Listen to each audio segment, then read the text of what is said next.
I'm Leslie Elliott Boyce, and this is The Radical Center, a recording project I began in 2022 as a way to describe and discuss the social and ideological currents that are rapidly altering our culture.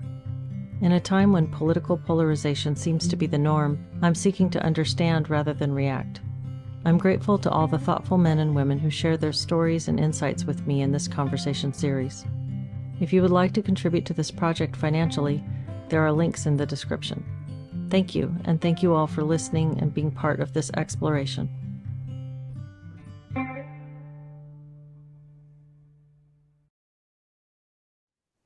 Today I'm speaking with John Paulson. And John, you are a licensed clinical social worker and a professor of social work education, as well as a clinical supervisor. And you messaged me recently after watching a video that I did on CACREP to speak a little bit about the problems that you're seeing with the Council for Social Work Education. That I don't know what that looks like. I'm not super familiar with the differences between counseling and social work, and so I'd really love to hear a little bit about that background from you, and also how is ideology impacting the field of social work as you see it. And so thank you very much for joining me, first of all. And could you say a little bit about what got you interested in doing social work at the outset of your career?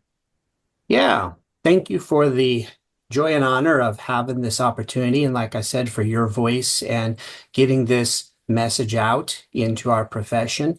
So, as it says, a long time ago in a galaxy far, far away, my original interest, I'll try to keep it concise, that got me in this field was I decided my original plan was to be a high school history teacher, but in high school, I had some experiences, especially with a difficult divorce between my parents. I took I took a psychology class, and I was like, hey, this sounds really cool. So I showed up at undergrad, and they're like, hey, what do you want to major in? I'm like, I want to major in psychology. Like, okay. And so I did that. And so, because I always wanted to go into the world of therapy, of like trying to work with people in behavioral health.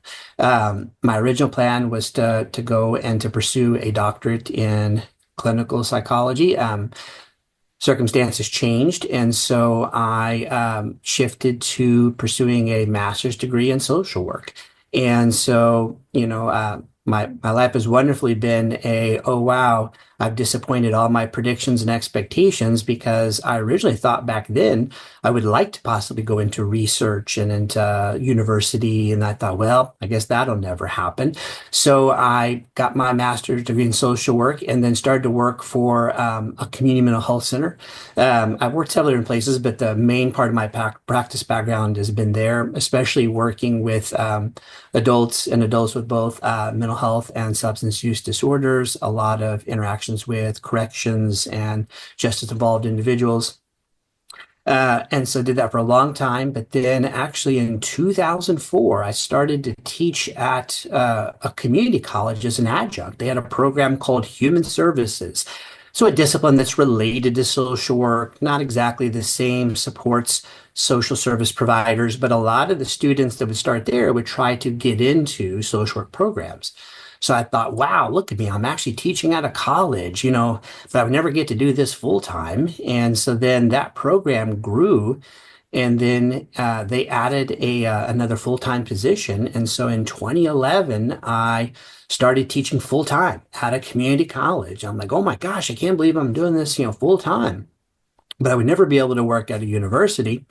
And so then some time passed, and it's interesting. So where I live is in Evansville, Indiana, and we have two major universities, and one of them is the one from which I received my MSW degree.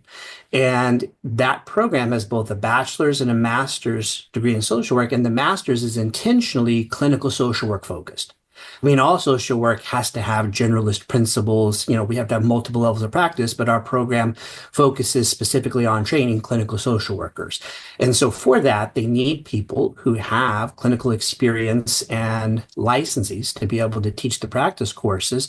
and Jupiter came into alignment with Orion's belt, and they offered a position and were willing to take somebody who didn't have an earned doctorate, but who had extensive experience. And I got hired, and I'm just happy to be here. And so I have now been teaching at my school for 10 years. I primarily teach in our graduate program because it's a clinical focused program. But now having, practiced for a long time, but now transitioning into education and training and going from the community college level to university level. Now, one quick point, our school is a smaller regional school, sometimes called an R2. It's primarily focused on teaching. So there's people here that do a lot of wonderful research. And I, have, research I do, but it's not a primary research one institute. So it really is about teaching generally. And our program, our social program, is really about training practitioners. But what got me interested in all this was actually right about the time I started here in 2015, I started to notice some shifts in what I was seeing coming from professional organizations. And I started to see some shifts slowly in even some of the students as they were coming up from undergrad. And that was about the time when also the Grieve and Study affair came out, from people I'm sure most listeners will be familiar with. And so I was really starting to notice what's going on with scholarship. And so admittedly, it's again in social work, we intentionally swim in the waters of murky issues. We're committed to that. I'm committed to that. But I started to hear those being described and emphasized in ways where even I was like, well, wait a second, what's going on here? And then, not only did that start to happen, but then in the past 5 years since, the events that have hit our society is that I've just really been concerned about how this is impacting the values, priorities, commitments, and knowledge that we try to incorporate into our training programs. Mm-hmm. Yeah, there's. I'm really curious about that and what you're seeing as what trends you've seen and where you think things are going. And another thing I'm just curious about, you mentioned it sounds like there's a distinction between social work and clinical social work. And could you speak to that a little bit? And then also, what is the difference between social work and counseling? And because I know that there are social workers in private practice that basically just are working as therapists. So broadly speaking, would you kind of get into those details? Like, what is the difference between a social worker and a clinical social worker? And then what does a social worker do that's different than a counselor? Yeah. That's an important and a difficult question to answer. And I'm sure as soon as I do, there will be about 39 people that will type in like, he's not right. But the way that I sort of look at it. So in social work, we tend to talk about different sort of levels of practice. So micro practice, working with people more individually, kind of meso practice, more in the lines of family groups, communities, and then macro practice, looking at policy, advocacy, the bigger picture. And all of those are part of social work practice. But those are especially infused in what we call generalist social work practice, which usually, not exclusively, but usually is emphasized at the undergraduate level. So we have a specialized undergraduate degree in social work, the BSW, the Bachelor's in Social Work. Now, in order to have that, we have our accrediting body that we'll come back to, like you were saying at the beginning, which for us is the Council on Social Work Education. And so they set the education and training standards for all accredited social work programs. And the training at the undergraduate level is very generalist. It's having, and I would describe generalist as developing a lot of different skills to help a lot of different people in a lot of different settings. So it's very much much about being aware of and developing attributes at that micro, meso, macro level to try to help people to address problems in living, whether that be kind of more social service or behavioral health. But so some of the activities that we might think of with that now are not always exclusive to social work, but have always been the hallmark of social work, are things such as case management, advocacy, community organizing, sort of assessment, admission, and discharge planning. So, kind of like especially sort of like helping to identify people's needs and connecting them to resources. Now, especially, when you say social work, most people automatically think of child welfare. Now, obviously, that's an important and big focus in social work, but even at the generalist level, it's about assessing the needs of the children and families involved with that system, and then trying to come up with plans to link them to resources.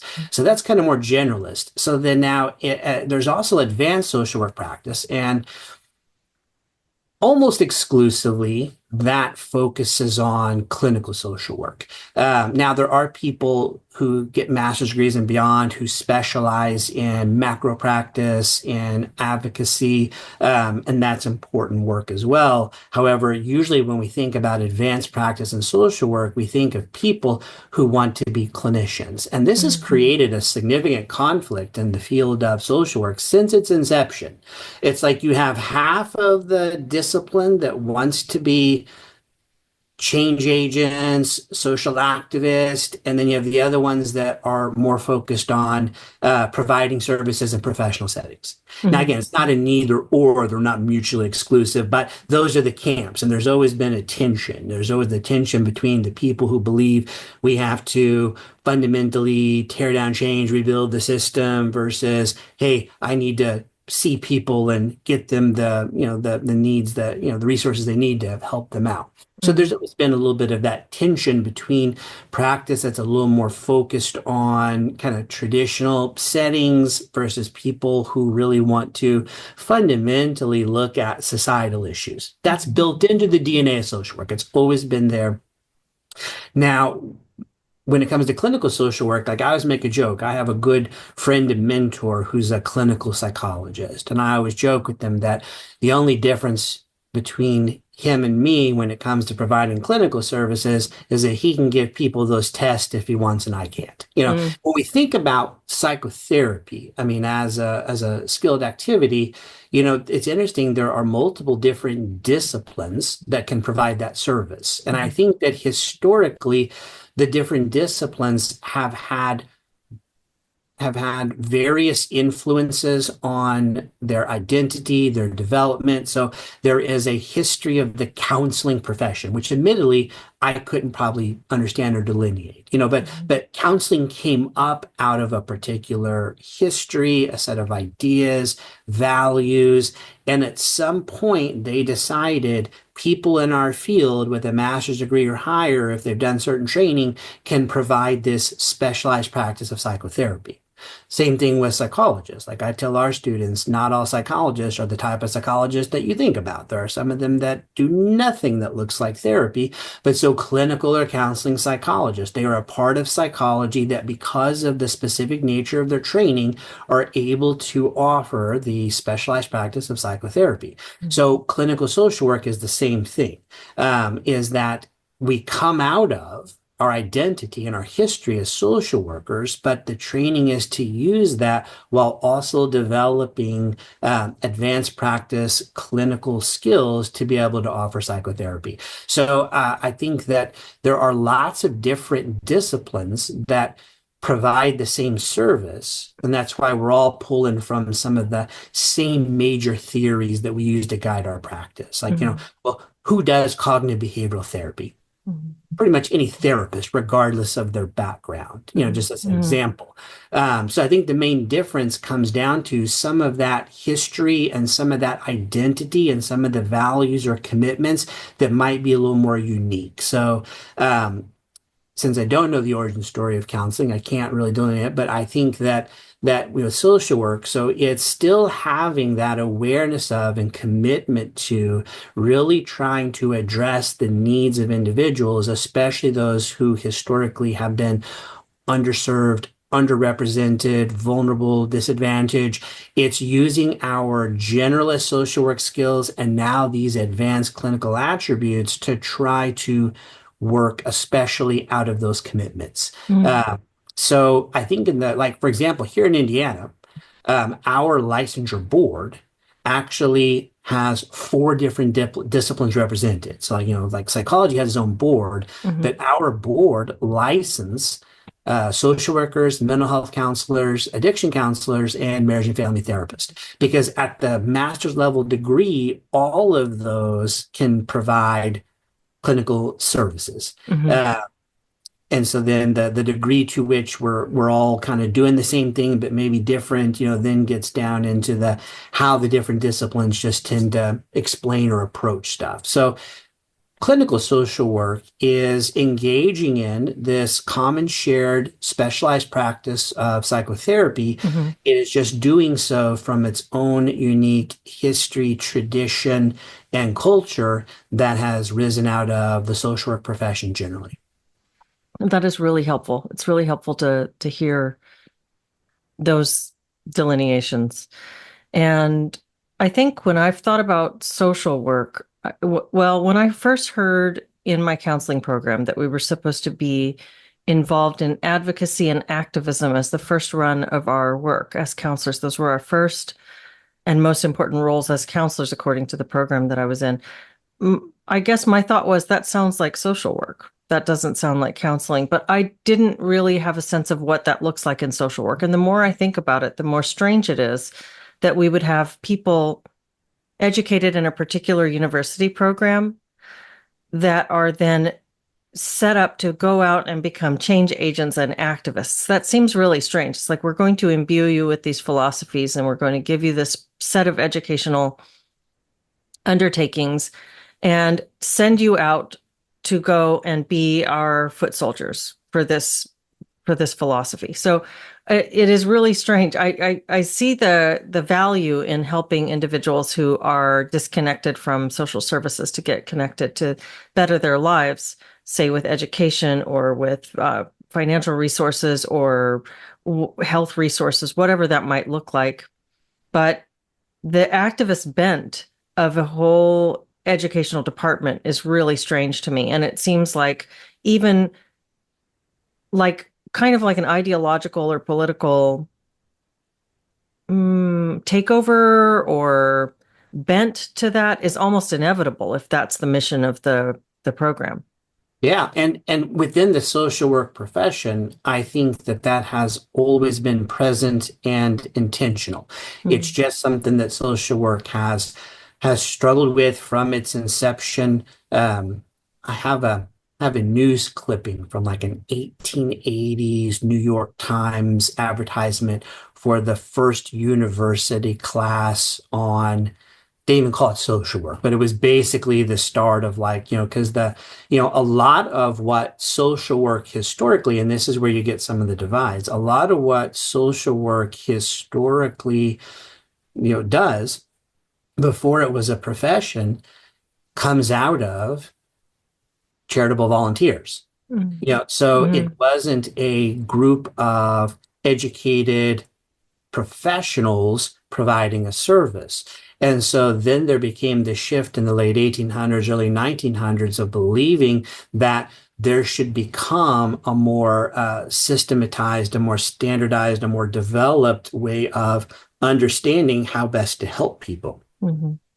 And so that also has always brought up the historical, kind of conflict between more faith-based services versus more secular services, the degree to which we're kneeling on it. And so as social work was trying to get established as, hey, we're legitimate, please accept us, some of the main established disciplines that it tried to grab the coattails of, and these aren't the only ones, but social work grew out of sociology. Mhm. It grew out of a sense of an applied sociology in the early days of that academic discipline. Like it's hard for us to remember, but most of the disciplines we have now, if we go back 200 years, really didn't exist, and they weren't really called what we call them now. And so Mhm. um, social work came out of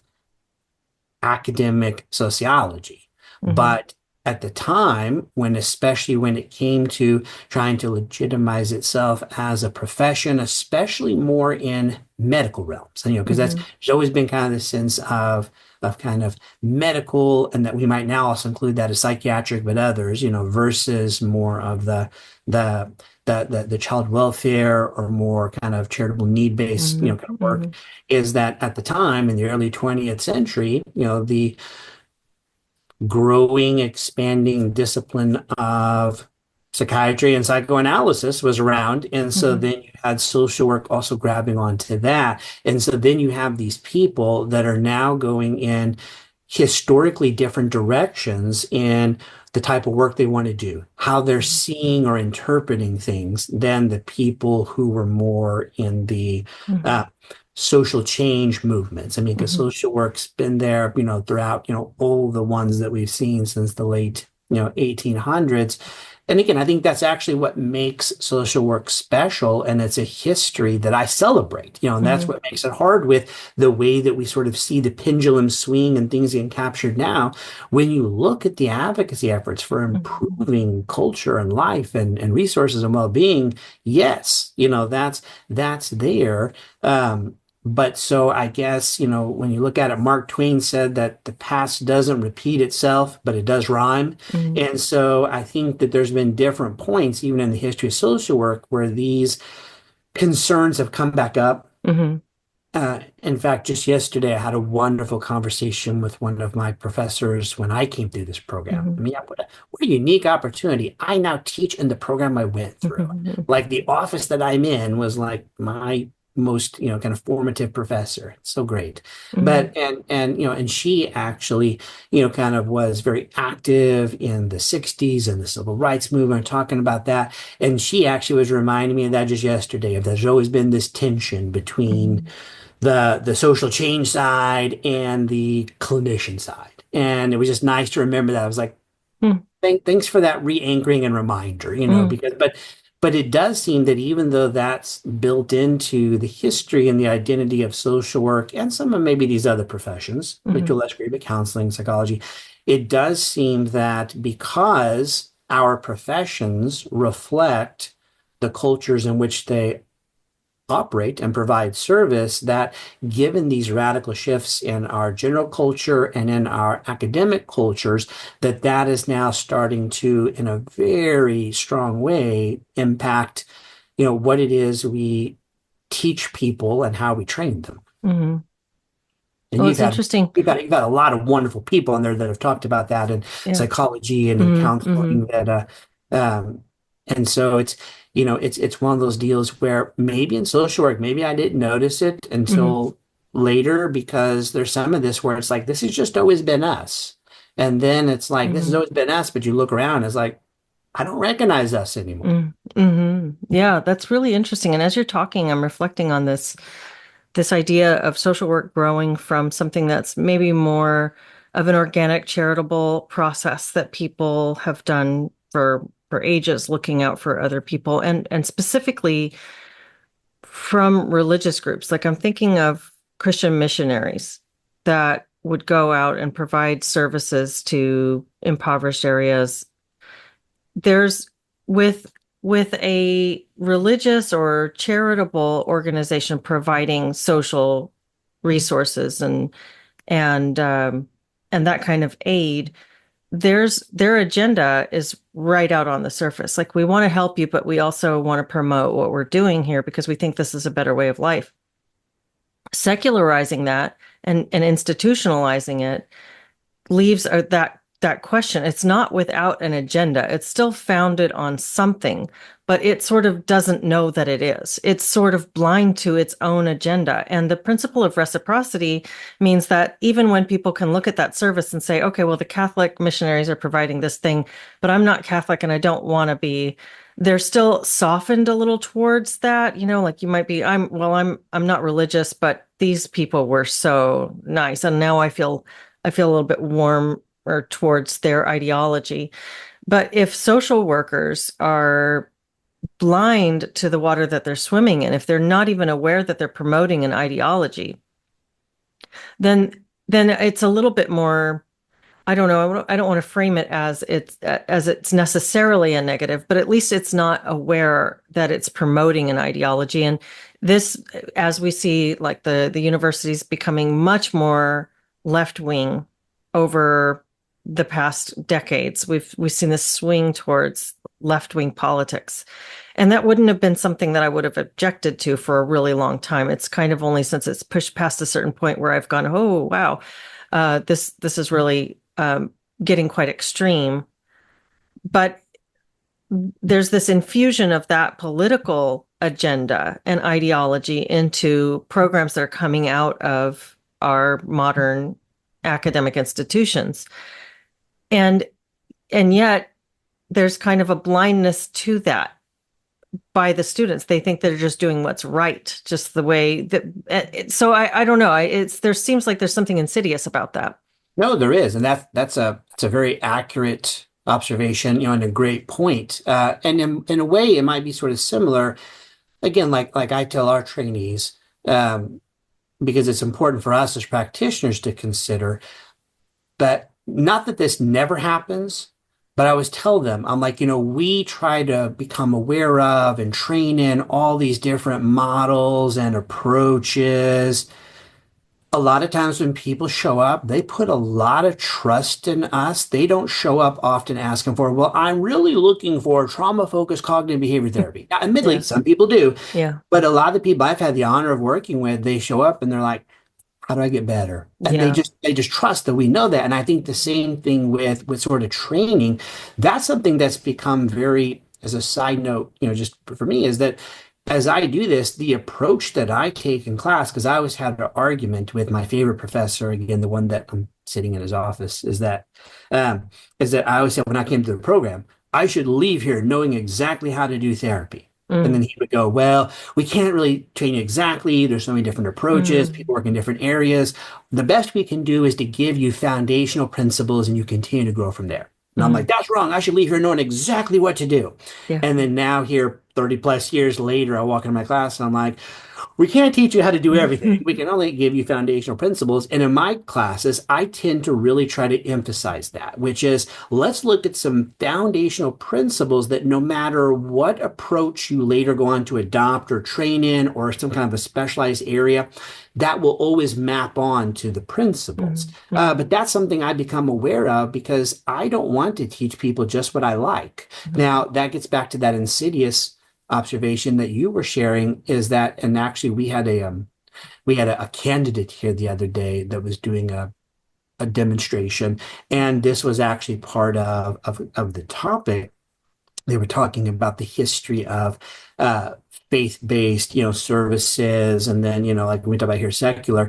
But just like many commentators have pointed out, I mean, two that just come to mind right now are two of my heroes, James Lindsay and John McWhorter. They're not the only ones who have said this, but they're the ones that have most profoundly made me think of it, is that you don't think that you have an ideology or a religion, but you do. And I think that's the hard part for me is that the area in which I've grown up, and I'm like you, I never would sort of characterize myself as some type of anything other than sort of a liberal, kind of progressive, because I grew up in an area that is very fundamentalist, evangelical, charismatic, not just in the community, several people in my family. And so that always always had sort of a knee-jerk reaction to that. Okay. The sweeping claims of ascendant, unquestionable truth, and if you don't adopt it, then you're outside of it. And I think, like you said, that a lot of what we've seen is not really these topics. For an example, just like with racism.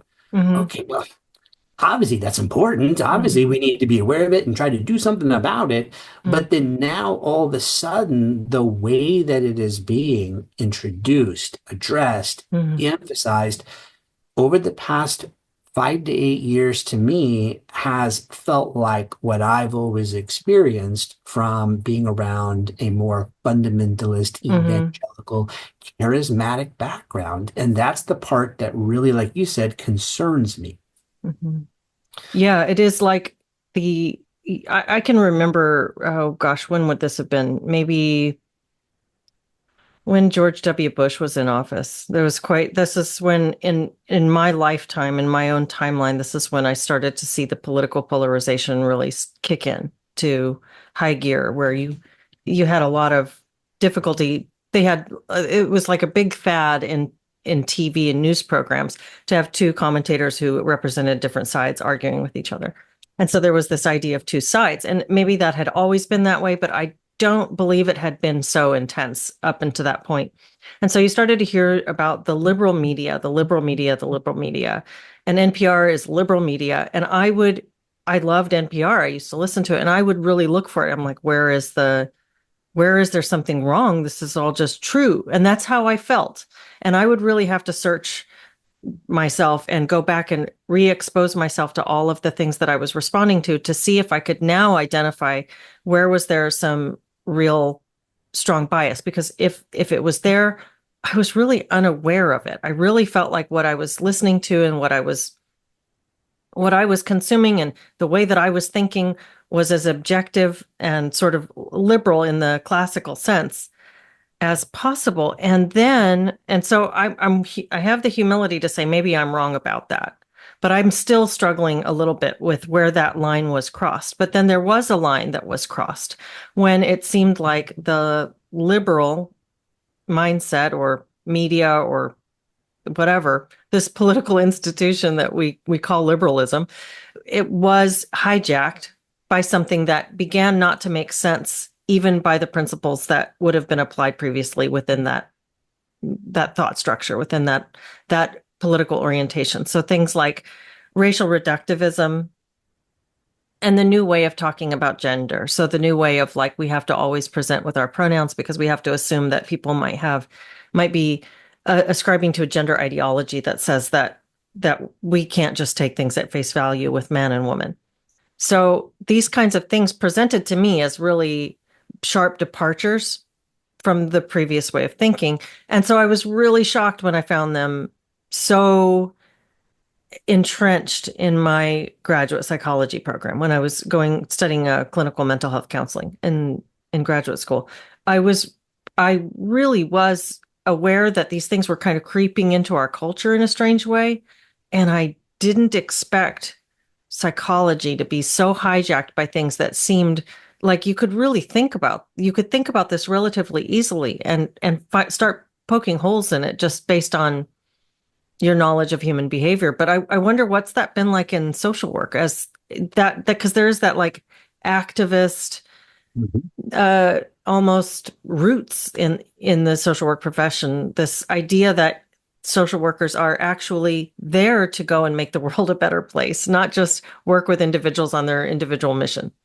Yeah, no, I think that's again, at least, kind of, based on my experience, for what it is and my imperfect observation of it, is that I think the reason that it has come into the disciplines that we're discussing, social work, mental health counseling, psychology, is because these are disciplines but they provide a type of service, that again, we know that there are biopsychosocial considerations for cardiac conditions, Mhm.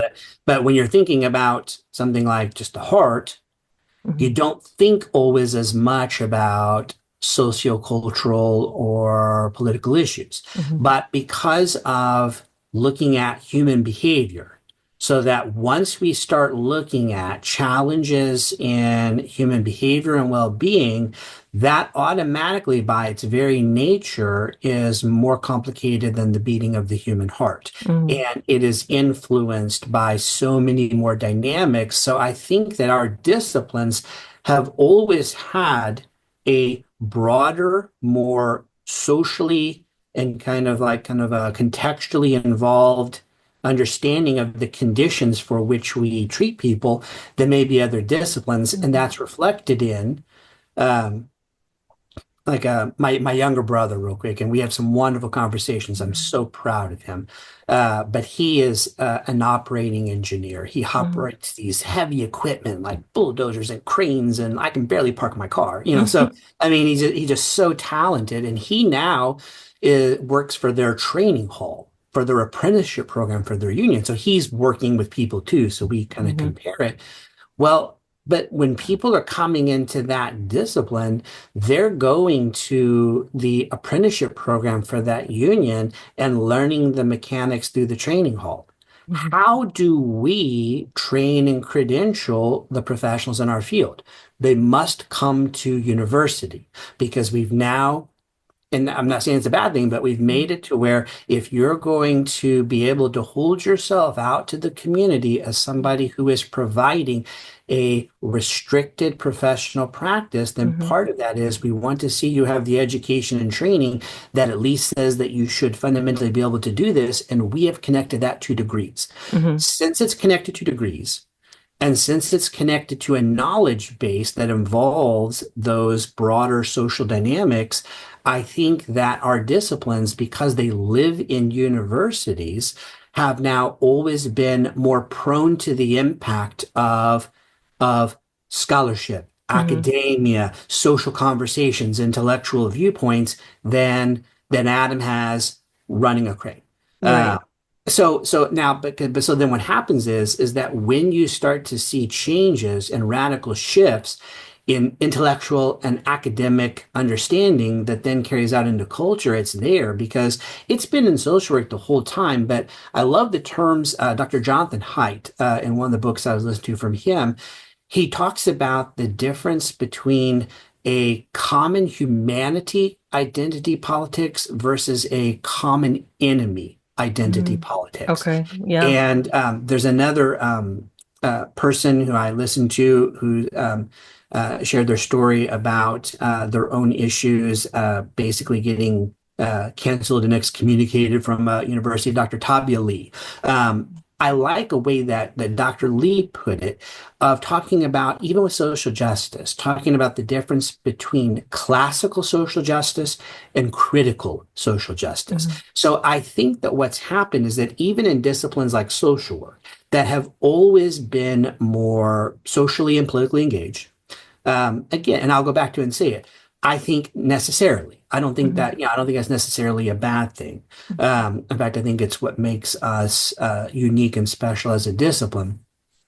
But we've always had that there. Mhm. But then when that reflects where your knowledge base and culture is at, then Mhm. there's kind of issues. And I think that just like people like, you know, Chris Rufo and James Lindsay and others have been, kind of identifying is that around the 2000s and Mhm. even a little bit before, you kind of had these different pockets, but you've had people who are overrepresented at universities who hold on to very radical ideologies. Now, they Mhm. don't consider them radical, Mhm. but they really reflect almost more going back to those other terms, more of a critical viewpoint. And that carries into social justice, the common enemy, because now when you have this kind of use Helen Pluckrose and James Lindsay's terms, where you basically have identity Marxism and political postmodernism. Mhm. When you have this now, is that it's reflecting very specific viewpoints, but that is a reflection of the academy. Well, Mhm. but the academy then also is going to be reflected in the disciplines that are educating and training people, Mhm. within the academy. So I think we've seen it in the past, 5+ years. Just real quick, again, like there's so many factors, but there's a lecture that I've used for assignments before from Dr. Haidt. Mhm. Mhm. And even Dr. Heights, I think, is not reductionistly saying that these are like the four things, but it is not trying to be a Luddite, but there really seemed to be a shift in around 2014. Mhm. And one of the factors that Dr. Height and other commenters point on is that that's about the time that we got smartphones. Mm-hmm. So what you have is a smartphone that is internet enabled and that also has internet enabled social media and cameras, including forward facing cameras. In his Mm-hmm. most recent book, The Anxious Generation, it's a wonderful book. Mm-hmm. He's talking about it and he makes the claims is that he goes, I think that we're fundamentally changing human development Mm-hmm. because of the proliferation of online world, online spaces, the way that's changing uh, typical trajectories. And I think that's something we're all going to have to consider of. But so I Mm-hmm. think that unfortunately, you had sort of this coming together of cultural conditions from the Bush administration on up, Mm-hmm.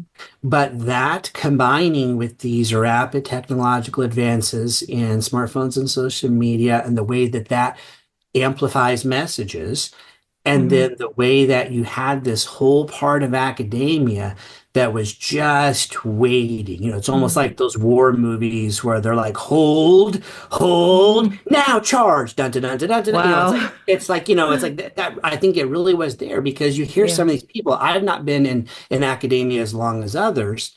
But so now even kind of listen. I listen to people because I've only been in this space well in a university 10 years, but Mm-hmm. let's say even in the college before that, is that it's like it was there and it was starting to come into some of these departments, but because of the cultural commitments of university and academia, which again I think is important to maintain, Mm-hmm. of really trying to create a space for various ideas, for even ones that seem radical or Mm-hmm. even a little bit conflictual with others, we're trying to have that robust search for knowledge and truth. Mm-hmm. But what happened was that allowed a lot of these positions to start to really find a place where they were not only allowed but encouraged. And then that just started, I sort of like again the analogy that Dr. Godsad uses, Mm-hmm. becomes like a mind virus, Mm-hmm. and it just breaks out of the lab. And Mm-hmm. so I think our disciplines, just because of the way that they have always met people where they are, which is in their lives, in Mm-hmm. their families, in their neighborhoods, in their communities, which means in their culture. I think that since we really try to interact with human behavior is complicated. And Mm-hmm. so we've always had to be more consciously aware of all these different influences and all these different dynamics. And that's part of the work. Mm-hmm. So it's already been there more than other even helping disciplines. But so now you take that and combine it with cultural transitions and then also these radical transitions in what is considered knowledge, what's considered, kind of virtuous. And so the part that I've been most concerned with, like you, is this is starting to be like where people don't recognize that it is like it's not neutral. Right. Oh well, those people with that faith base, they're insisting on a view. Pot in the kettle, Mm-hmm. you're insisting on the view as well. You just don't recognize it because you think yours is unquestionably correct. Guess what? They think the same thing. Mm-hmm. They don't like that comparison. But I think that is sort of the big concern. So I must always say that here, if anybody listens, I mean, it's important for me to say my views are my own. They don't reflect my department. They don't reflect my university. They don't reflect any professional organizations that I'm affiliated with. But an organization that I have greatly valued being a member of is Heterodox Academy. And okay, so Heterodox Academy recently started a subgroup for social work for practitioners, and it's mainly educators and scholars.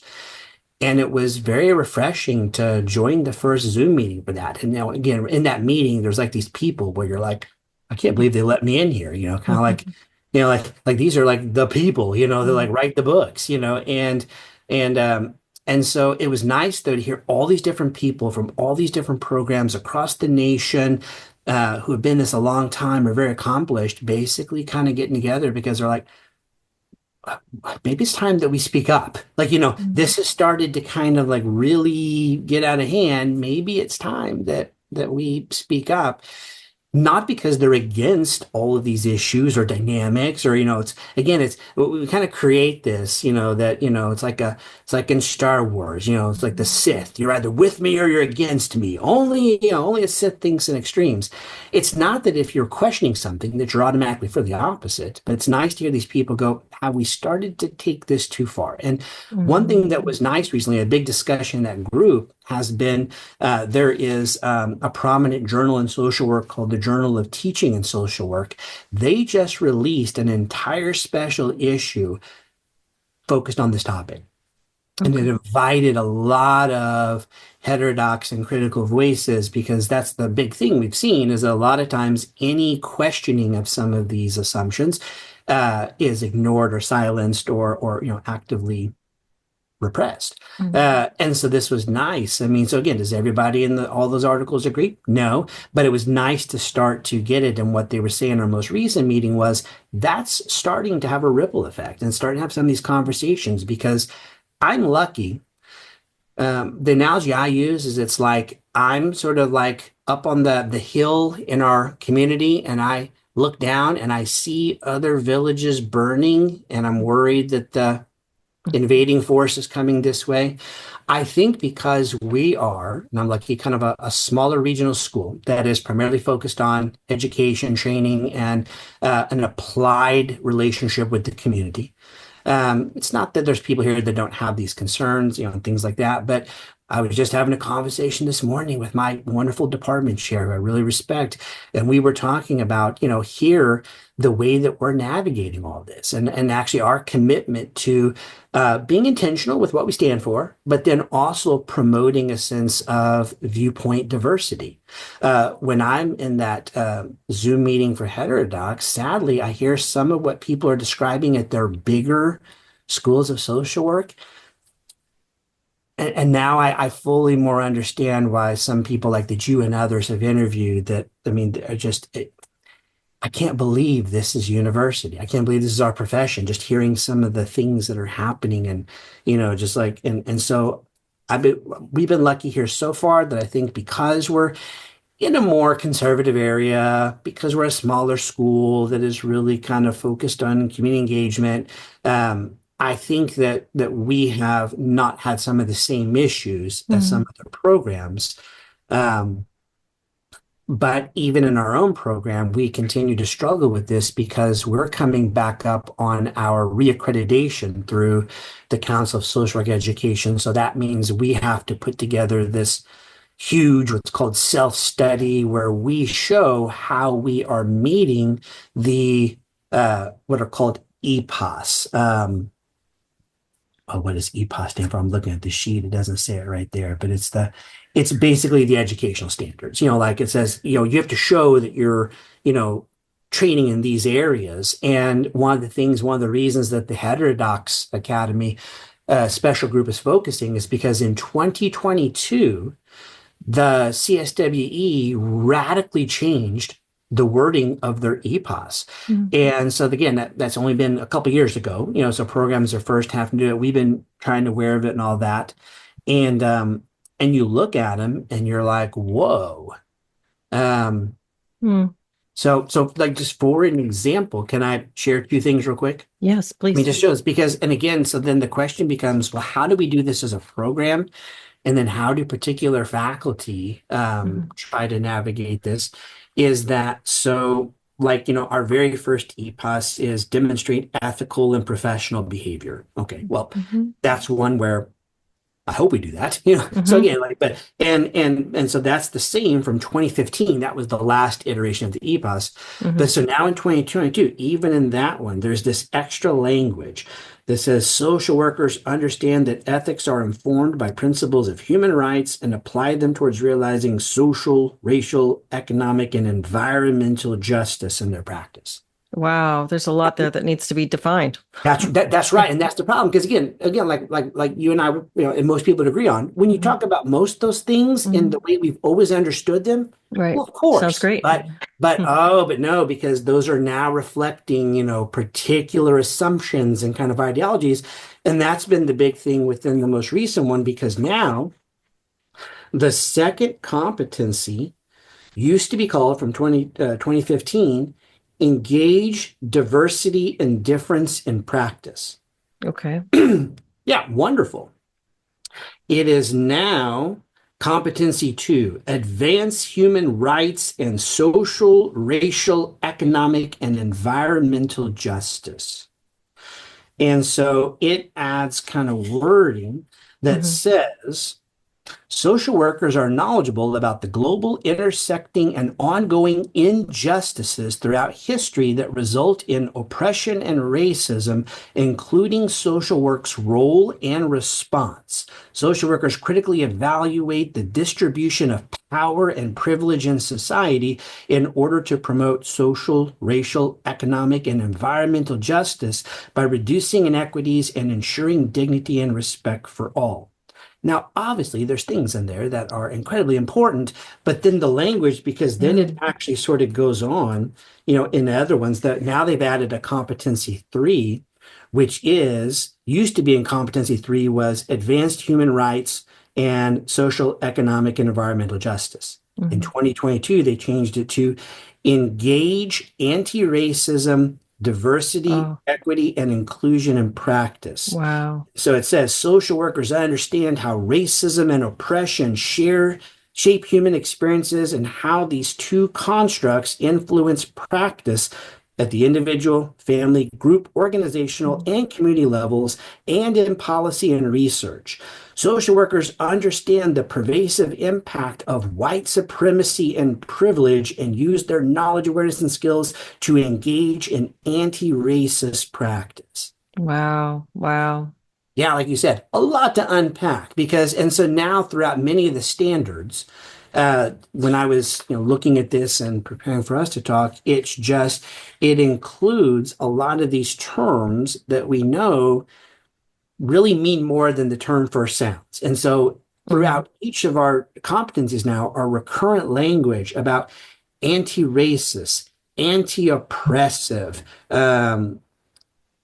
things like that. And Yeah. so again, most people, if they were just hearing that, will go, well, of course you don't want oppression.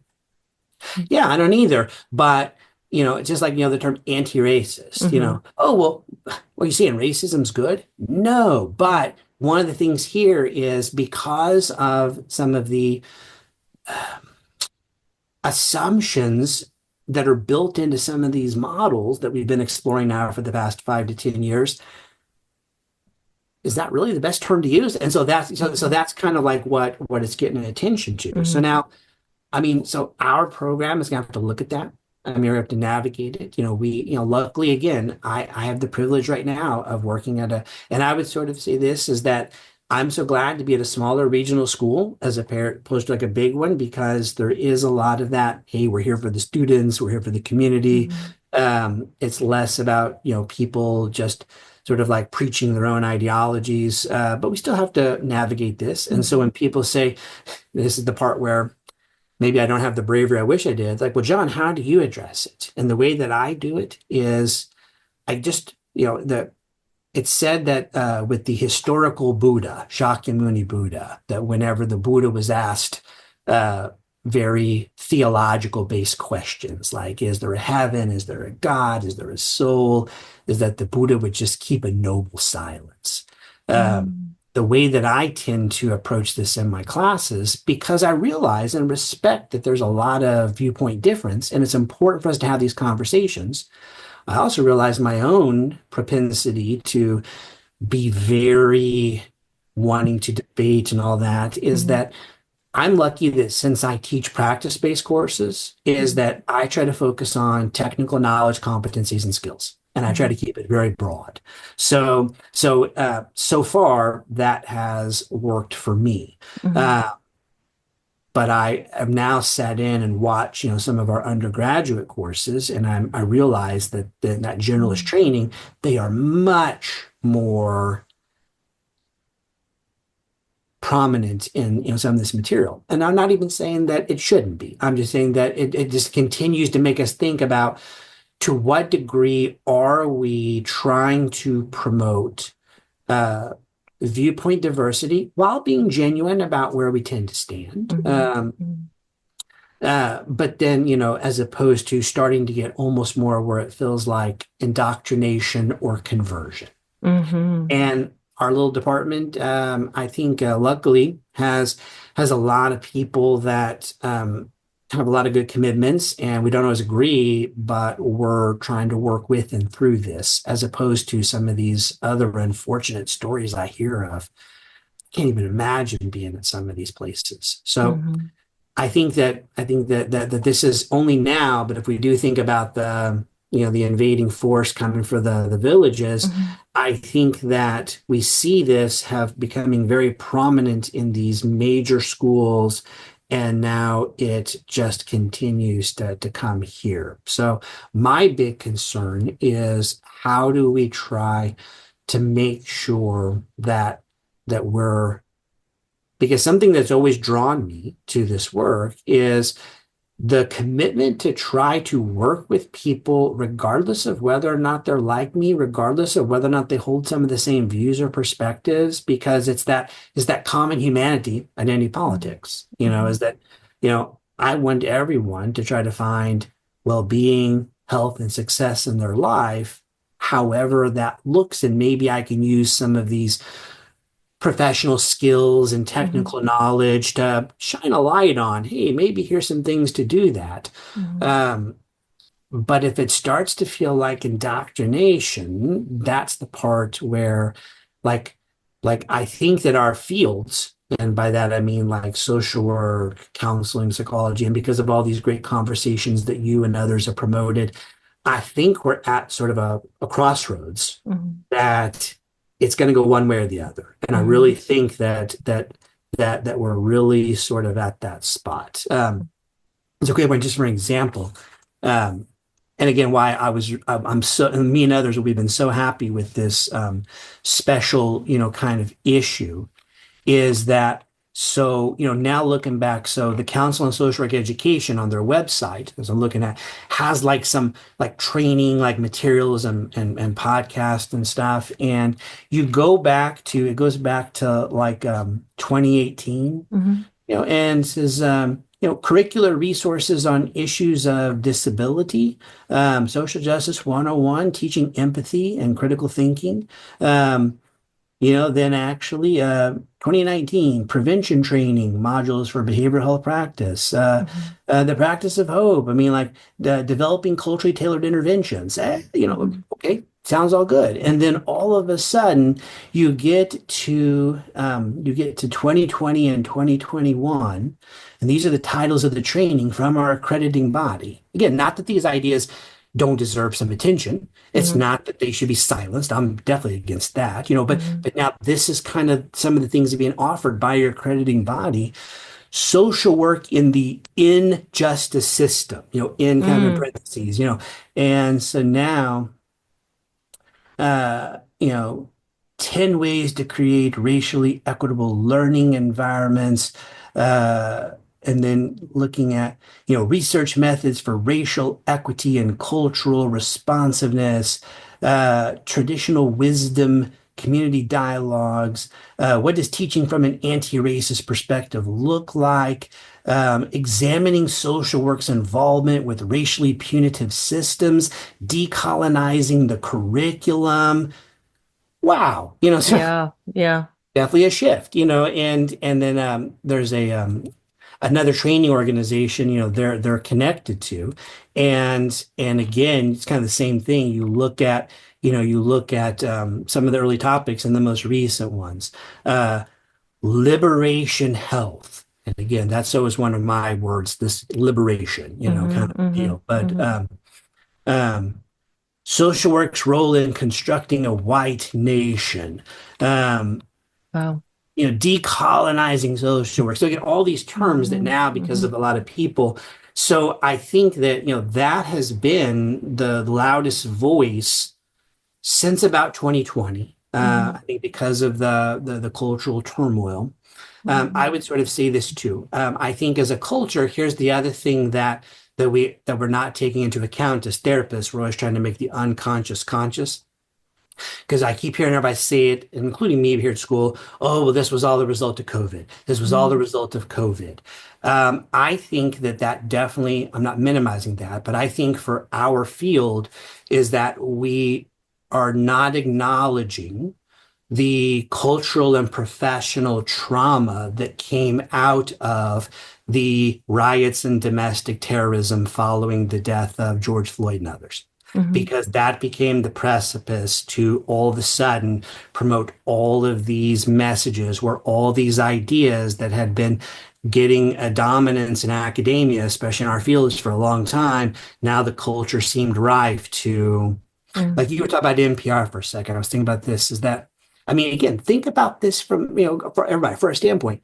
They were talking to an author who wrote a book called The Defense of Looting, mm, and they're having just this very casual, kind of like, low-toned conversation mhm, about it mhm, that basically is making a case that looting is an important aspect of social action and political activism, mm, and make the insistence that private property rights are inherently colonial and white mm. supremacist. Wow. So it's perfectly understandable. And in fact, maybe we should be promoting it to kind of like, because, private property is a Western white supremacist idea.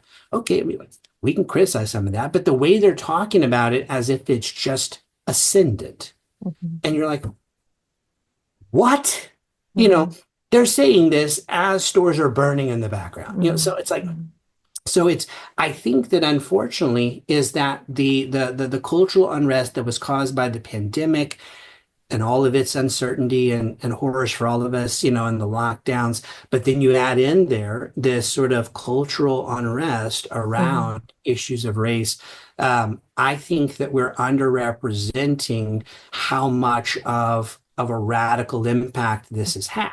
Now, and including on our field. mhm, So things like you said, things that we've always talked about are now all of a sudden being talked about in a way where you're like, where did that come from? And I'm not mhm, sure, mhm, but it's just become like the thing, like, kind of a deal. So I think that as a field, that maybe, we're starting to get back to a place now of, okay, it was understandable, but let's maybe kind of like think about this because up mhm, to this point, if you advocate for pause and reflection, then you're the violent oppressor. And I think that hopefully we're starting to see a shift in, okay, somebody can question all of this, and it doesn't mean that they're a bad person that doesn't care. mhm, I mean, mhm, because there's people even on that Zoom meeting that are probably incredibly more left of me, and I'm pretty left, but even they were like, I'm getting like attacked, by my colleagues and my administration. And so it's sort of like, I think that I just finished an audiobook about the Salem witch trials. And I was thinking all the way throughout, I'm like, there's a lot of correlation till today. And then in the afterword of the book, it draws that comparison. I'm like, okay, well, so mhm, wasn't my mhm, original idea, it was their intent. But I think that eventually what sort of led even with that was that the people who started getting accused were like the people who were the most pious and productive in the community, who had the best reputations. And now all of a sudden people are like, them? Some of the early ones were people mhm, that were marginalized, that didn't, that stood out in a very conservative community. And so again, that was bad. mhm. But then all of a sudden, it sort of comes for us all. The purity And spiral. yeah, and now that's coming for us all, it's like, well, wait a second, we can't all be the Yeah, oppressors. right. But in some of their worldviews, yes, we can. Huh. Yeah, it's really, as you're, one of the things that just stands out so much is how one of the problems here is the lack of identification of standpoint. So if you don't have the humility to admit that your standpoint is a standpoint, that is one among many, then you're kind of swimming in this false sense of neutrality, and you're really not able to identify the borders of what you believe, or it leaves you very vulnerable to trends and ideological creep, and thinking about academic secular liberalism as a sort of neutral standpoint, which is kind of what we've been acting as if it is for so long. There's this academia associated with the scientific method, associated with the search for truth, and this presentation of, we can stand back here from this place of objectivity and talk about religions over here and talk about politics and social movements as if we have none, has left that institution extremely blind to its own excesses and vulnerable to infiltration. And so at the core of all of this is this very human process of having a perspective. And even these fields, these psychology fields, the social liberal arts kind of framing of things, there is something that can be identified. And going back, looking at my own trajectory of thought with this, I didn't realize that I was not neutral. I thought that I was neutral. I wasn't neutral. And if you have going back to the idea of the Catholic missionary or the Christian missionary, they can identify what they believe. And so they can say when something comes in that's not that. So they can kind of defend the borders of their own thought. But if you don't identify that you have a belief system, you're sort of unable to distinguish when something comes in that's not that necessarily. And you're left sort of examining everything as if it has merit for inclusion. And I wonder if that's kind of, I'm trying to string together some thoughts that I'm not articulating very well because you're really giving me so much to think about. And I'm seeing this a little bit differently just through this conversation. It's really fascinating. Well, it is. I think a big thing, like you said, is how do we increasingly recognize the values upon which what we do are based, and then we realize that those are values. Right. Now, the problem I think that we're seeing in our field, maybe in just culture, is this idea. Now, again, I have to watch myself on this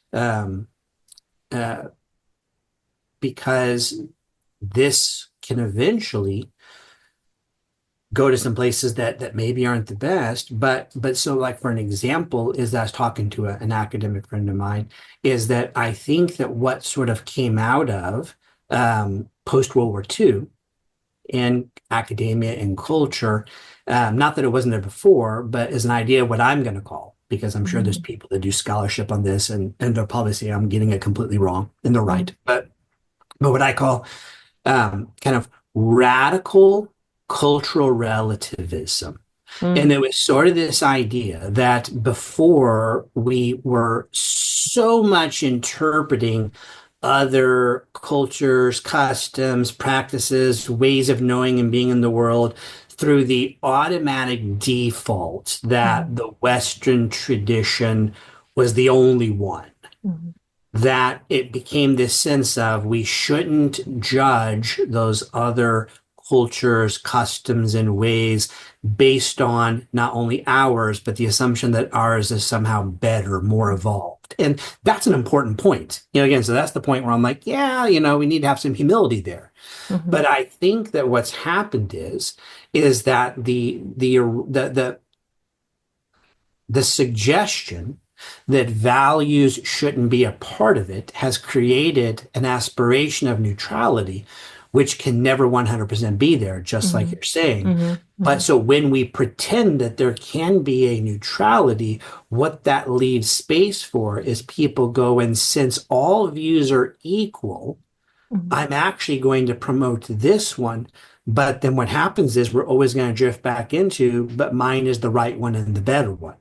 So unfortunately, a commitment to inclusivity and apparent neutrality, while they're still, in my opinion, the most important guiding principles, I think one of the consequences that swings against is that it sort of leads to a backlash of no, mine's right, mine's Hmm. better. And Hmm. so I think that with some of these more rigid radical ideologies, that's kind of what we're seeing. Instead of being able to go, these are some general values from which I work, and let me have some humility about it Hmm. and question them. Let me always kind of kind of question them. Then that's a better place than pretending, oh no, this is completely neutral. Hmm. Because I think when we pretend it's completely neutral, we lose contact with values. I even say that Yeah. like in trainees, this will sound odd for a moment, but this is really something I've been thinking about. Because one of my professors, when I was in training, asked this question, and I ask it to my students because it amazes me that there's not a definitive answer. There's not sort of an exhaustive answer. Um, Dr. Dan Siegel, developer of interpersonal neurobiology, I think, but I heard him say this in a talk once. He said that he goes, how do we answer the question, what is mind? Hmm. Because we have a whole discipline that has it in its name. What is it? He goes, I brought together philosophers, anthropologists, and guess what? We can't figure it out. Well, the same thing I ask students. I'm like, what is therapy? That's really hard to define. I mean, what it is. But so I talk about that the important thing that we think about is asking the questions because it makes us think about what are the characteristics of this activity, Hmm. of this relationship, and the roles and priorities that shape it. Because what we think about what it means to engage people in a particular type of conversation that reflects certain commitments, that is guided by certain rules. I mean, all of that is values. Hmm. Um, all that's values. In fact, I don't know if you know the name Dr. Scott Miller. He's a prominent researcher and trainer in psychotherapy. Um, I had a chance to attend a training with him once, and I asked that question because he often also talks about some of the common factors approach and the fact that there are people with no or kind of lower degrees that can even get better results from Hmm. these fancy people. And I said, well, then if that's the case, what do you think there's even a benefit of what we do? That's kind Hmm. of thing. He goes, yes. He said, because there's lots of different helping disciplines, but therapist is a particular type of one. He goes, I think what Hmm. sets us apart is our ethics and our values and our roles. It's a special type of helping relationship, not that it's the only one, but we don't think about that. And it's important for us to think about, again, it sounds overly philosophical. It's not. What is psychotherapy? Hmm. What guides it? What shapes it? What priorities or commitments or values come into it? And those should always be called into account. I Hmm. heard Dr. Bruce Wampold mention this recently. It's a book that the problem is you can buy books faster than you can read them. So I'll never get them all read. But that basically looks at that a lot of our theories of psychotherapy we think they're neutral, and Hmm. they actually sort of reflect some of the cultural understandings of the time. And so Right. he and Scott Miller were saying that there's a reason why in the 60s existential humanistic kind of got prominent, and then you had the cognitive revolution, that you can see a connection not just between the knowledge and the science, but it Hmm. reflecting the culture. Hmm. So I think that as a field, it's like we must kind of get back to that sense of acknowledging and engaging Hmm. the idea that there are values at play here. Hmm. And can we go back to our commitment of trying to have a big tent where we realize that it's better to have more than less and to deal with the rough spots where they Hmm. kind of have some friction? Or am I going to make it a very small tent where either you're going to swear an allegiance, a purity oath to get in the door, and if not, you're left out in the Hmm. rain? Hmm. I think that's where we're at, which is can we really honor that complexity of different values? Sometimes they have those friction points, and do we make a commitment to continue to recognize those, address those, work with and through those? Or do we start to get reductionist, which Hmm. is, this is the unquestionable ascendant truth. And if you don't agree with it, that's a heresy and you're excommunicated. That's the Hmm. part that worries me. Yeah, and it seems like just like the religious social worker who's coming from a charitable organization presents themselves with a label, like, yes, I'm here to help you and I can perform these functions, and you recognize inherently that there's a bias in my that I have some sort of an agenda to help you from a particular philosophy. So you can choose to look at that with through that lens. You see that coming. If a psychologist or a counselor or a social worker presents with critical social justice in their credentials, like I'm a critical therapist, then you can say, well, maybe this person has some tools that can really help me, but I'm also aware of their bias. And so I can choose how much I want to engage with that. It's kind of a buyer beware sort of thing. But as long as we are presenting with this sort of false front of neutrality that says this is an objective scientific discipline and I represent truth and authority, then the client is perhaps unaware or just sort of not seeing that that person does come from a biased discipline. That's it right there, which is assuming that it is one thing, but then it's the other. Yeah. Again, it goes back to the people that show up. They trust that we have knowledge, skills, and abilities that are based on general principles informed by science and rationality to help them. And, they often sort of don't know this. Although, again, we're seeing more and more people, you know, and again, I mean, I kind of, again, I fall back into that camp of I want a lot of options, like even as a clinician, even as a professor, I'm not everybody's cup of tea. Some people I'm really good for, other people not so much. And so the same thing I think with clinicians and clinical approaches. Mhm. But it's just, I think, like you said, helping our field and the people receiving services to be more informed instead of someone presents and then they're working with somebody who truly believes the personal is political and psychotherapy has to be a political activity and I have to get my person to realize they're oppressed and to become an activist. It's Mhm. like if somebody if somebody wants to seek that out, I guess you can probably tell from the tone of my voice, that's not what I want. Mhm. It's not my camp. But I'm also still have the general commitment of, all right, I Mhm. mean, go pursue that, just like, but it's the sense of when we begin to pretend that that is the way things should be, Mhm. that is what constitutes necessary and good Mhm. services, Mhm. and so and then we start to pretend, oh, and the science backs that up, and we're Mhm. seeing that in all these ongoing debates, especially about gender medicine. Mhm. It's like, oh, no, no, this is an unquestionable scientific Mhm. truth.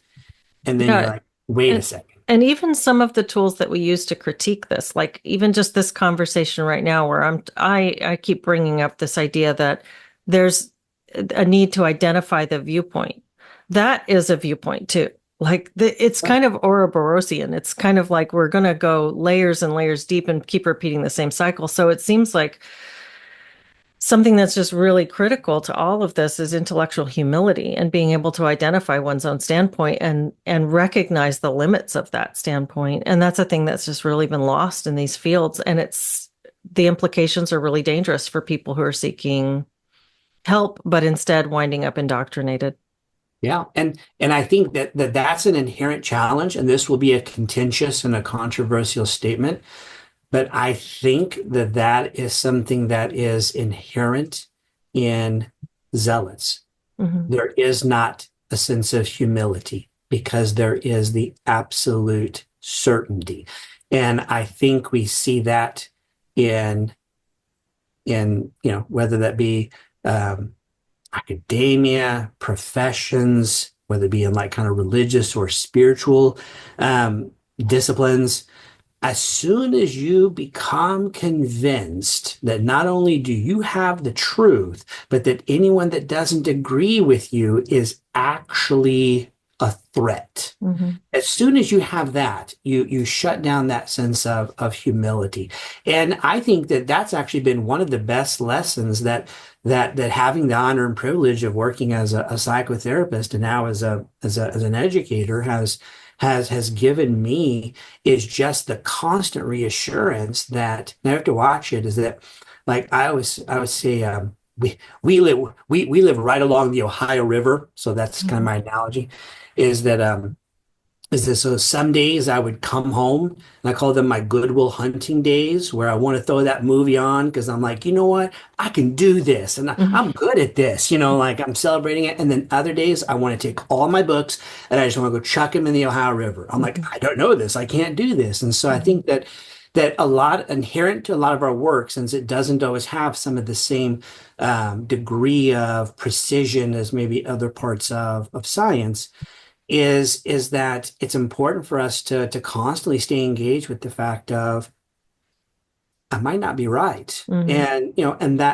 And so my work with individuals, whenever they've come in and getting a chance to see their lives, having them share their struggles with me, Mhm. really has broadened my perspective, not only as a therapist, but as a human being.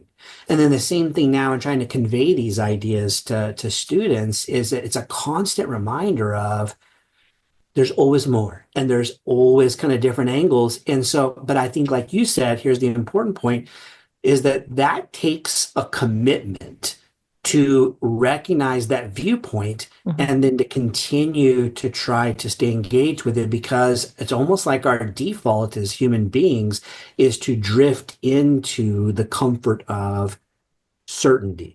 So I think whether it's research, I think whether it's education, whether it's therapy, it's really trying to go back and to engage this sense of of humility in being open to listening, new perspectives, new ideas.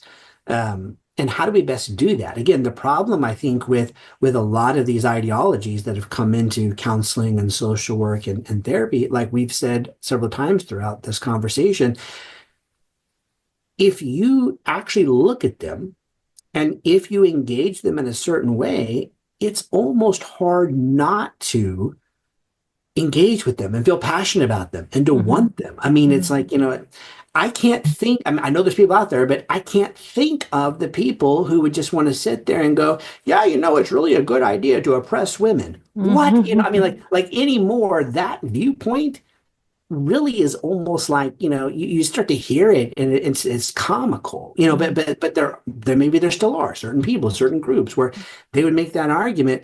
But so you have an issue that's incredibly important, Mhm. and if you engage it in a certain way, in my thinking, it not that it's self-evident, but it becomes very convenient to start to kind of like see certain things. Mhm. But when you approach it and try to ram it in a certain way, it naturally leads to pushback. Mhm. Mhm.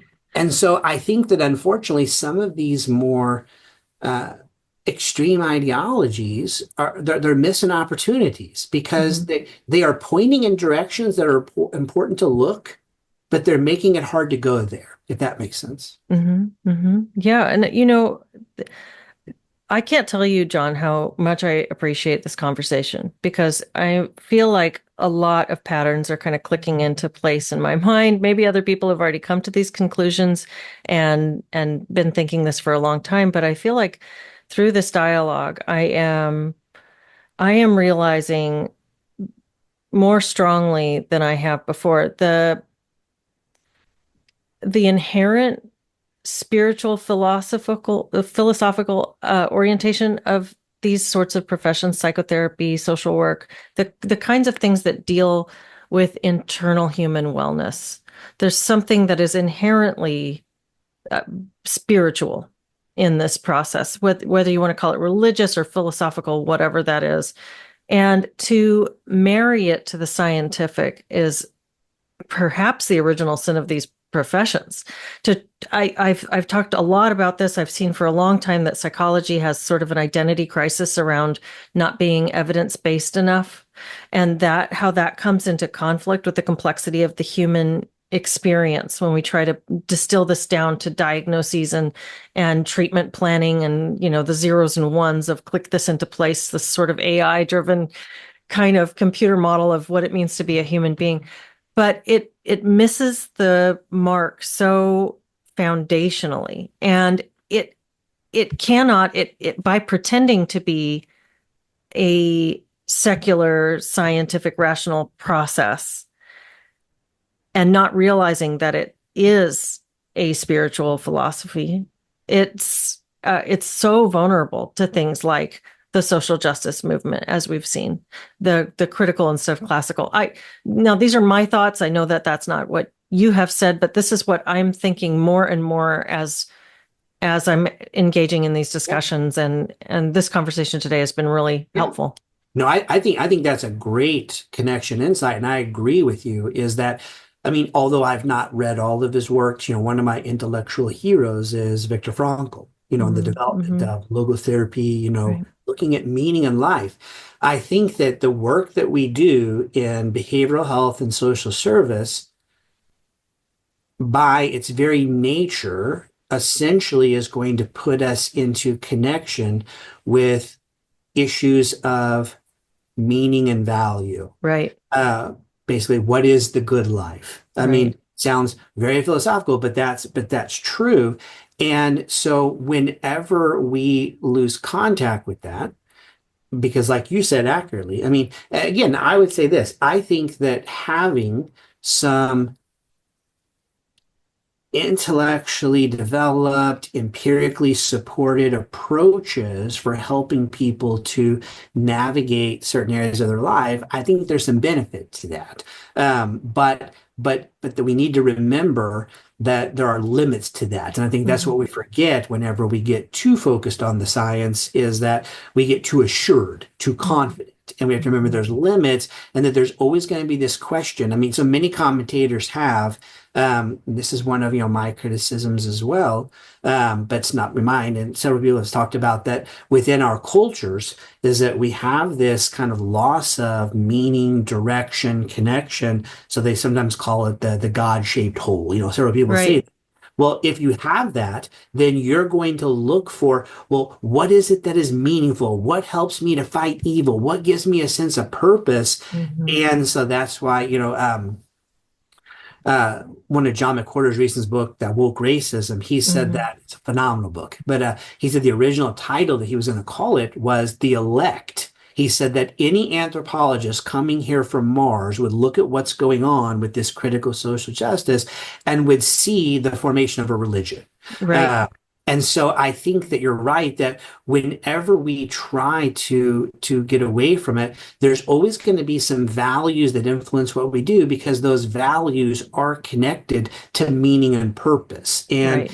and if we get too technical, if we get too scientific, now again, we also remember that when you get into issues of meaning and purpose, that's going to take us outside of professions like counseling, like social work. There's lots of other domains of life that have Mm-hmm. ideas about what gives meaning and purpose. But Mm-hmm. I think that we have to all remember that what we do is not neutral. And that's, again, if we're trying to steal positions, some of these critical things, the Mm-hmm. way we think about, well, what do we mean by a successful family, or how family should be structured, or when should you Right. intervene, when do we Right. correct behavior?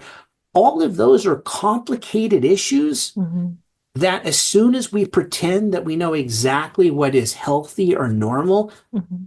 we're in trouble. And Right. so we just forget that we need to continue to ask that question. I tell that with students, like when it comes to ethics, I said our ethics is really more about the questions that we ask ourselves, because Mm-hmm. the questions that we ask ourselves reflect the priorities we're trying to navigate. Mm-hmm. Because rarely are ethical issues just clearly yes or no. There's some, but Mm-hmm. but most of the ethical issues we have, it's almost like an archaeologist kind of sifting through to try to kind of pick the pieces out, because they're very complicated, and those complicated Mm-hmm. situations are always going to reflect values that are connected to meaning and purpose. And Mm-hmm. probably in all of our helping fields, if we ignore the role of values, and if we ignore the connection to issues of greater definitions of meaning and purpose, we do so at a fault, and we do Mm-hmm. so in a way that allows these other explanations to come in and then to try to become ascendant. Yeah. Yeah. Well, very well said. Well, John, I thank you so much for this great conversation. Uh, I appreciate tremendously this dialogue and the ability to think through these issues like this. Yeah. And I like your metaphor of being on top of the hill and watching the little villages burning. I hope you're able to protect your village up on the I hope hill. so. But yeah, Yeah. and so thank you for this opportunity. I hope that our conversation and the points that we've discussed end up being of some service and benefit to others. Hmm. And thank you for your voice, for your platform, and the way that you're drawing attention to these important issues and making us think about it and to come into contact with it, because you and others are really serving not only our allied helping professions, but our culture well. So thanks for the contribution that you're making. Thank you. Is there anywhere online you'd want to direct people to if they wanted to reach out to you or read some of your writings or just learn more about your work? Yeah, no, I'm completely like I'm kind of completely like a nobody. So I would say even with the stuff I've written, I had a bio read once at a conference because a friend of mine did it, and I said, like all those things. I put the joke in, said, he's published over like 30 articles and book chapters that only 13 people in the world have read, and even he's only read 9 of them. So yeah, no, I don't. Yeah, I don't. Okay. I'm just somebody that thinks that what we do is important Hmm.